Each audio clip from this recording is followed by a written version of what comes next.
What's up, ladies and gentlemen? My name is Philip. I'm a physical therapist and a personal trainer. My goal is to help you look good, move good, and feel good.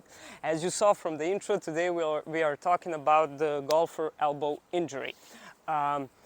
Before we start, let me just tell you, please subscribe to the channel and like the video if it was helpful. When we talk about the elbow joint, we got the lateral part right here and the medial part right here. The injury to the lateral part is called tennis elbow. The injury to the medial part is called golfer's elbow. You don't need to play golf nor tennis to have these type of injuries. So the medial elbow injury is in close correlation to your flexors in your forearm.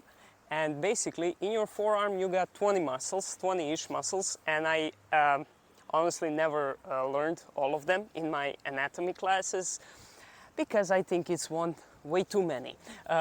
What is important for you is to know that you got flexors and you got extensors. So what happens with the elbow? The elbow is a simple hinge joint compared to your shoulder joint that is a ball and a socket joint, and this type of joint gives you freedom to perform all kinds of movements. But the elbow joint is a simple hinge joint where you can actually just do two movements. You can do flexion and you can do extension. And basically, its simplicity makes it weak and prone to injuries. Okay, let's talk about causes. What causes the pain in your inner part of your elbow? So if you fell on a concrete, if you fell off the bicycle or anything like that, this isn't a video for you. What I'm talking about is the overuse injury. So what happens? There is an inflammation in your elbow, and the reason you have inflammation is because you are overusing your muscles, your forearm muscles, and your body is sending you a signal through pain in this area, and it's telling you to stop. And my philosophy is to always treat the cause, not the symptom. And today I will show you how you can treat the cause. Also, if you do any sorts of repetitive moves like hammering, or let's say you're playing tennis or weightlifting or doing any type of activities that put repetitive forces on your elbow, probably that's causing the overuse. And your goal should be to reduce the inflammation that you are having right here.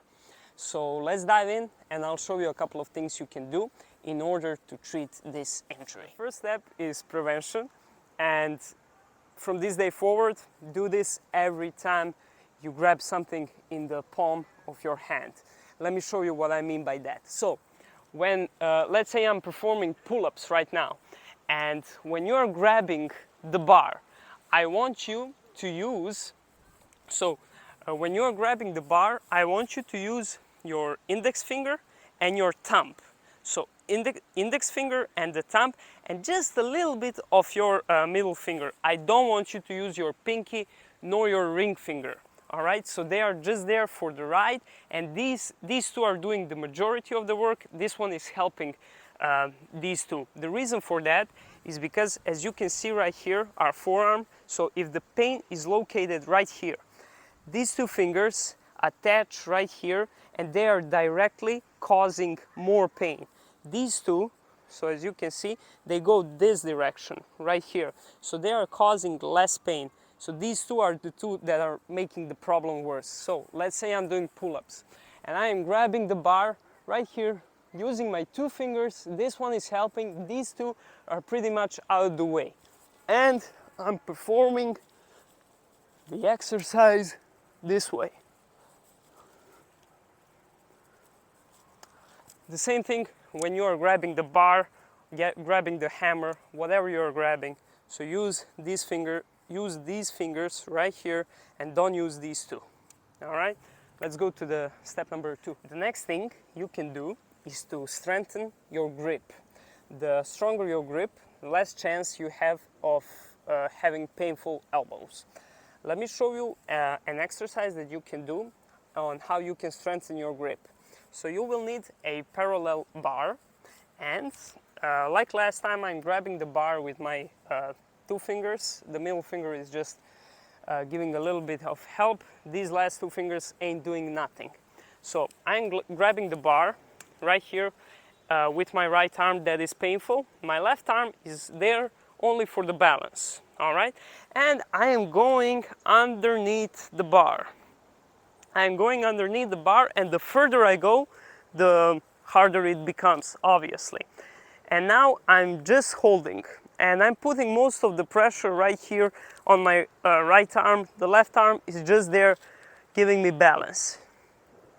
All right, and I'm holding this for a minute. I want you to develop enough strength so you can hold yourself using just one arm. Let me show you how that will look. So you will grab the bar right here and you will go underneath it. So go underneath and just hold it here. One more thing, don't let your shoulders rotate. So hold it up here, squeeze the abs, squeeze the glutes, and hold it.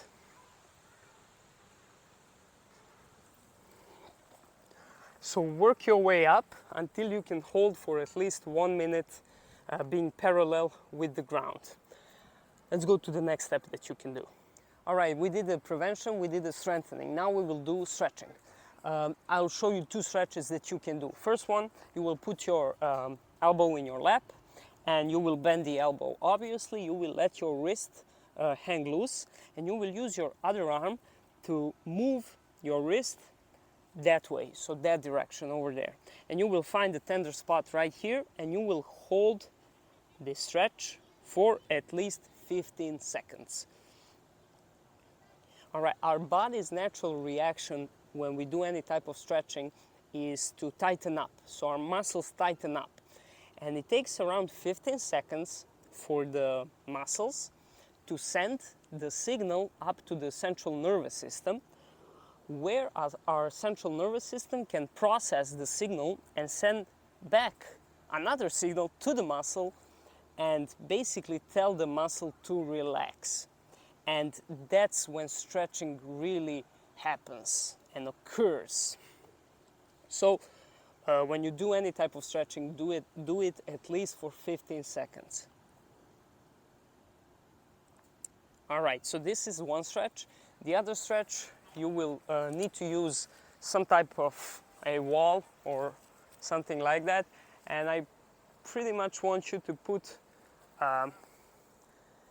your wrist, your fingers facing downwards, and I want you to stretch right here. And you will really feel the forearm flexor muscles stretch. And this stretch is also good, not only if you have golfer's elbow pain, but also if you use your flexors a lot. For example, if you're typing on a keyboard, using your cell phone a lot, whatever type of activity you do with your wrist, it causes tension in your forearms. So this is a great stretch for your overall health as well. Hold this for at least 15 seconds as well. And now let's go to the next step that you can do. The next thing you can do is to relieve tension and to treat the symptom and not the cause. I always say treat the cause, not the symptom. But treating the symptom is great for dumping tension. And if you're having inflammation, if you dump a little bit of tension in that inflammation, you will feel tremendously better. And I will show you 4 techniques that you can use. The first thing you can do is to take a plastic cup or a paper cup, fill it up with water, leave it in the freezer overnight, and you will have a great cryo tool that you can use for treating your inflammation. The second thing you can do is a cross-friction massage. So the muscle fibers of your forearm run this way. And what you can do is use your other arm, use the thumb of your other arm, and massage the area across the fibers. So I want you to massage the area across the fibers, right here.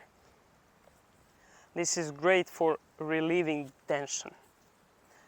All right, the next thing you can do is to do circle massage, but gradually move from the muscle belly. The muscle belly is the place where your muscle is the thickest, pretty much. So find that spot and just do some circle massage right here, and then gradually move your way up to the painful spot right here. Apply this massage for 5 minutes, 5 to 10 minutes, as long as you got the endurance in this arm, in your thumb. And the last thing you can do is to use a Mackenzie technique. So find the painful spot, apply pressure on it right here, and then flex your wrist. So flex the wrist right here.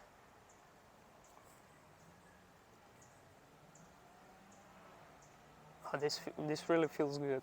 So you can use these 4 techniques to dump tension and to get some, blood flowing in the area, and it will definitely relieve some of the symptoms you're having.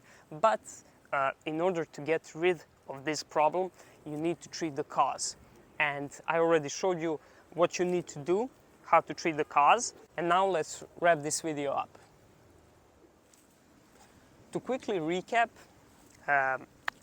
inner elbow pain or golfer's injury is an inflammation injury, so you need to reduce the inflammation. It takes around 2 weeks for the inflammation to reduce, and in about 2 weeks you will be good to go.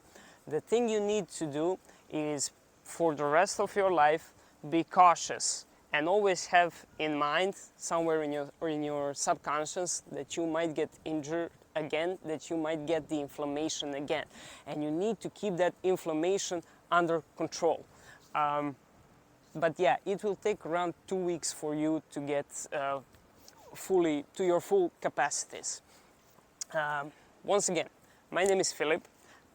Hopefully this video was helpful. Give it a subscribe and a like if it was, and I hope I left you better than I found you. And yeah, see you at the next video. Take care. Bye bye. Oh yeah, if you went to a therapist, it will take him for around 5 therapy sessions to tell you all the info that I told you right now. So yeah, I know this video was helpful, so please give it a like button. Thanks.